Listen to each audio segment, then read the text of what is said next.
Good morning, I'm Chitrakar and these are the headlines of the hour.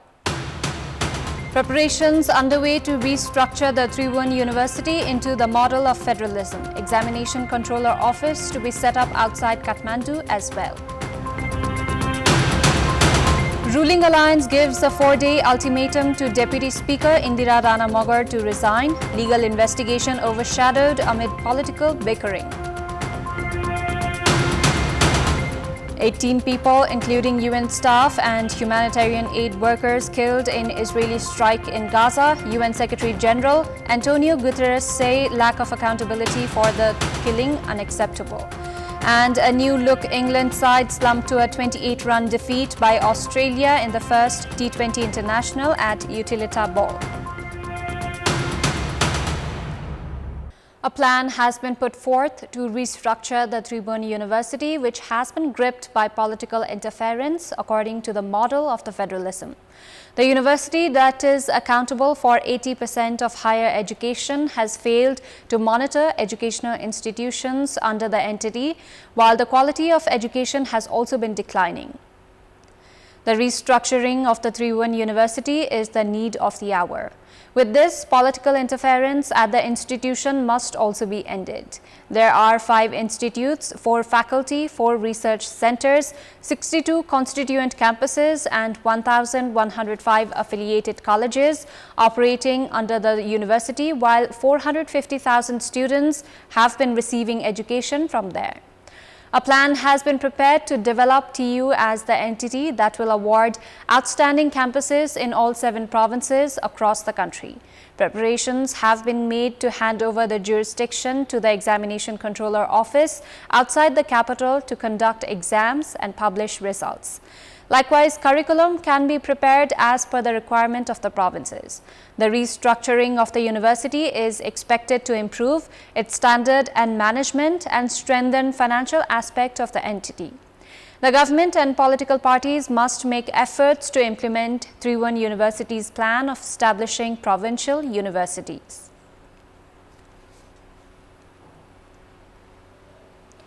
In our Public Voice segment, we had asked in several provinces what should be done to ensure quality high school education in Nepal. Let's take a look at what they had to say.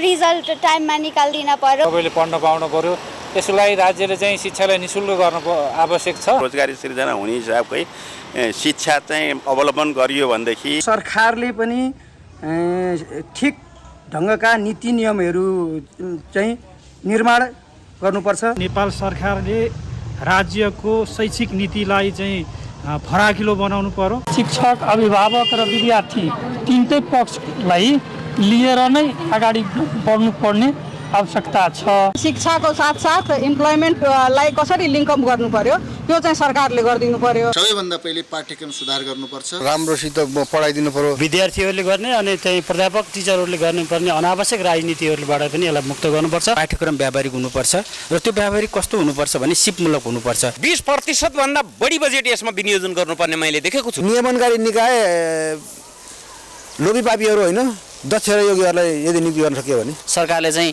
धेरै लगानी शिक्षामा गर्नुपर्छ नेपालमा शैक्षिक क्षेत्रमा देखिएको राष्ट्रियकरणलाई बन्द गरिनु पर्दछ विश्वविद्यालय अध्ययन गर्ने विद्यार्थी उनका अभिभावक देशको राजनीतिक वातावरण सबै हिसाबले चाहिँ मिलाएर सुधार गर्नुपर्छ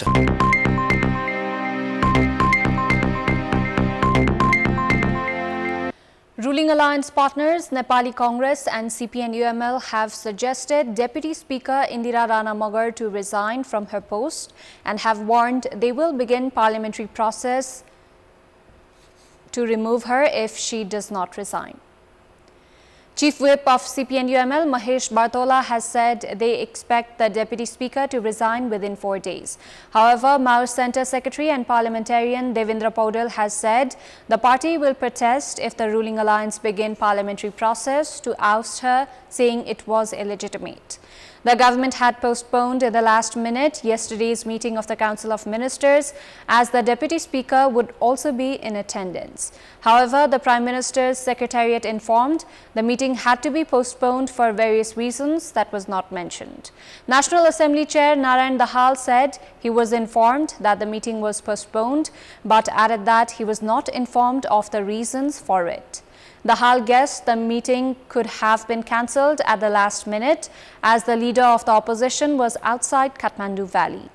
Meanwhile, parliamentarians of Nepali Congress demanded for the Deputy Speaker's resignation at yesterday's session of the House of Representatives. When any political leadership or higher officials face allegations of misconduct or abuse of authority, there are demands for their resignation. However, probes do not take place to prove the allegation. The recent of such allegation has been on Deputy Speaker Indira Rana Magar, who has been alleged of issuing an official letter to recommend US visas for 5 individuals. In this scenario, whether Rana resigns herself or she is removed through 2/3 majority at the parliament, experts say a probe is a must to prove whether she was guilty of abusing her authority. 1 month after assuming office, Rana had issued a letter addressing to the US Embassy recommending visas to a few individuals. The letter was published recently, which invited allegations on Rana of human trafficking. These are the talks also of financial transactions for the recommendation. A complaint has also been filed at the State Affairs Committee for the same. तो उहाँबाट पदबाट राजीनामा दिने अथवा मान अभियोग लगाउने अर्को, तर यसलाई सम्बन्धित निकाय चाहे सिआइबीले हो कि अख्तियारले हो कि कसले छानबिन गर्नुपर्छ, यसलाई हामी समितिबाट एउटा निर्णय गरेर अन्त पठाएर छानबिन त्यो निरन्तर रहन्छ। राजीनामा दिँदैमा अथवा पदबाट जाँदैमा उन्मुक्ति हुने अवस्था छैन। यो बेइज्जत हुने काम पनि हुन्छ कतिपय, तर सत्य तथ्य प्रमाणका आधारमा कसैलाई हामीले बेइज्जतीपूर्वक निर्दोष मान्छेलाई दोषी देखाउनु पनि छैन, दोषीलाई उम्केर दिने काम पनि हामीबाट गर्नु हुँदैन। यसलाई बृहत रूपमा छलफल गरेर दोषीलाई केवल एउटा राजनीति मुद्दा बनाएर केही दिन ल्याउने, डमाउने, डामेर छोडिदिने काममा लाग्नु हुँदैन र दोषीलाई दोषीकै रूपमा करार गर्नुपर्छ, निर्दोषलाई दोषी बनाउने काम पनि गर्नु हुँदैन। If a probe takes place, it could shed light on whether there was financial transaction and if the victims got their money back. The Commission for the Investigation of Abuse of Authority, CIAA, can also probe into the case. Likewise, if irrelevant individuals were recommended for the US visas, the probe can take the human trafficking angle.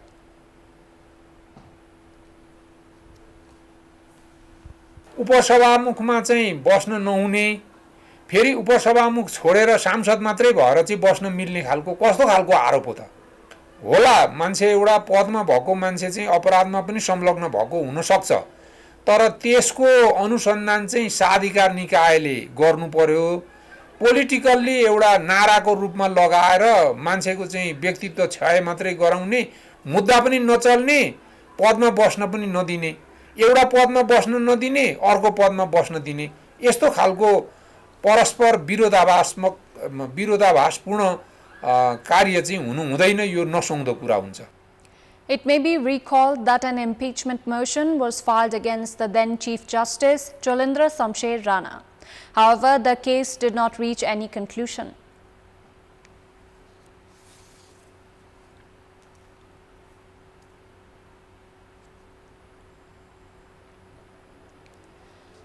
Time now for our segment, Public Pulse, where you text us with your opinion.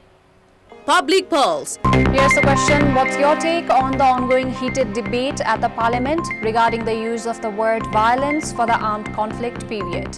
Your options are A, politics of revenge, B, the dispute might further escalate, and C, result of extended transitional period.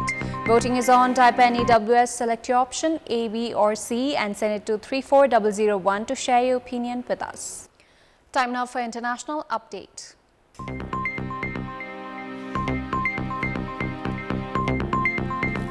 Israel's military bombed the UN-operated Al-Jauni school in central Gaza, killing at least 18 people.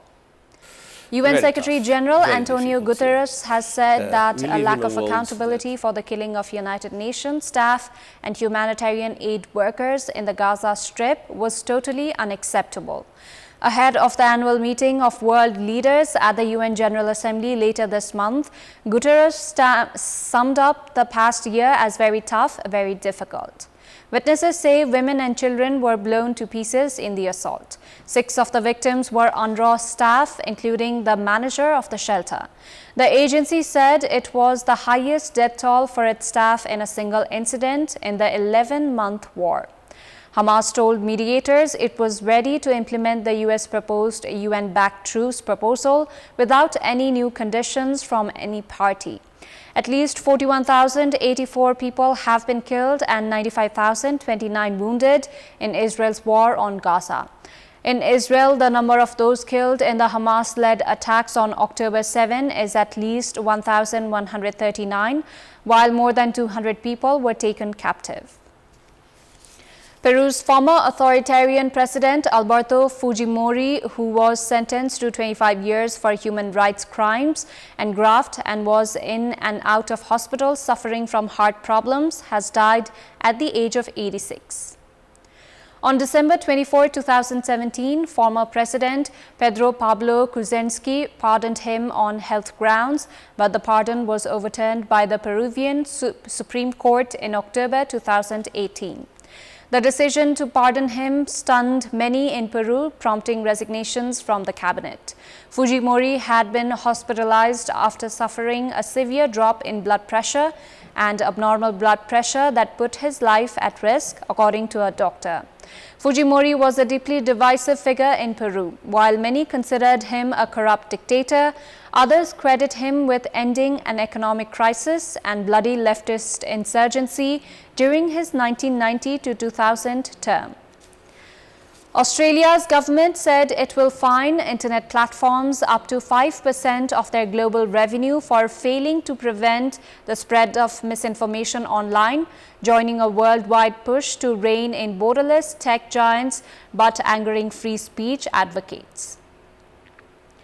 The government said it would make tech platforms set codes of conduct governing how they stop dangerous falsehoods spreading to be approved by a regulator.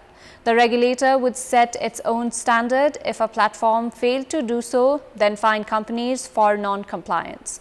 The legislation introduced in Parliament today targets false content that hurts election integrity or public health, calls for denouncing a group or injuring a person, or risks disrupting key infrastructure or emergency services.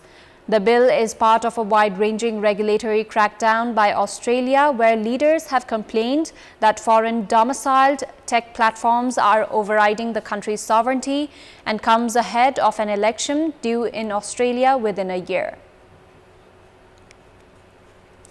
The new Guinness World Records Annual has been released today, with records on a display ranging from the largest electric toothbrush to a collection of wacky vehicles to the largest hands and feet on a teenager. The 2025 edition includes 2,115 record achievements from around the world, with over 80% new and updated this year. 16-year-old Eric Kilburn Jr. from America is one of those who made the book wearing size 23 shoes. He took the record for the largest hands and feet on a teenager. Other world record holders include the Sudhakar's Museum in Hyderabad, India.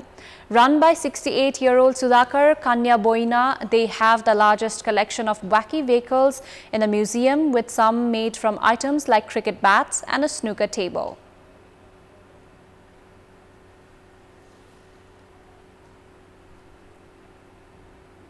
Subject is a challenging job for me. I enjoy doing it. I still love to see if I'm working on anything, to see the finish. That excitement still there. That is more important. No sé cómo voy a sentir cuando voy a abrir el libro del 2025 o lo que está mis récords ahí dentro. No tengo idea, pero creo que voy a estar muy sorprendido, muy orgulloso y muy feliz al mismo tiempo, porque he logrado, he conseguido y lo he hecho. In the UK, winners include Ruth Amos and Sean Brown, who made an electric toothbrush over 6 feet high. The pair have a YouTube channel bringing kids' inventions to life, and this came about after a suggestion from one of their young viewers. So the reason we ended up bringing to life the world's largest electric toothbrush is because me and my friend Sean have a YouTube channel where we bring to life kids' invention ideas. So 4 to 11-year-olds send us their invention ideas as pictures or videos and we bring them to life. And 11-year-old George sent us his idea for a giant electric toothbrush, and as soon as we saw it, we knew how to build it. Meanwhile, British dog owner Olga scored 4 certificates with her pets, Simba and Bonnie, for tricks including teaching a dog to hang socks, something she joked that was easier than teaching her kids.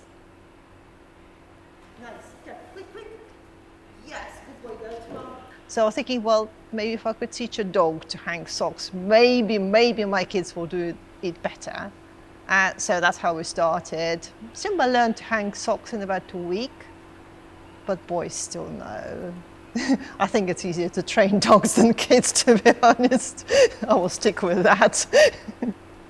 Other record holders include Irish magician Cillian O'Connor, who holds the record for most magic tricks in a minute for under 16 seconds, and Japanese skateboarder Emma Kawakami, who won a record for skateboarding when he managed to do a trick called a backside 540 13 times in a minute.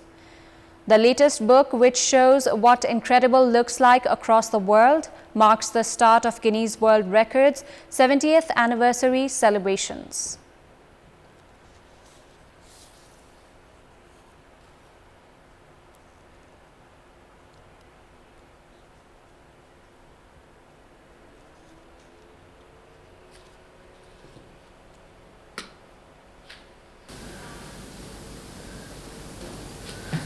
That's all for the moment. Thank you for watching. Good day.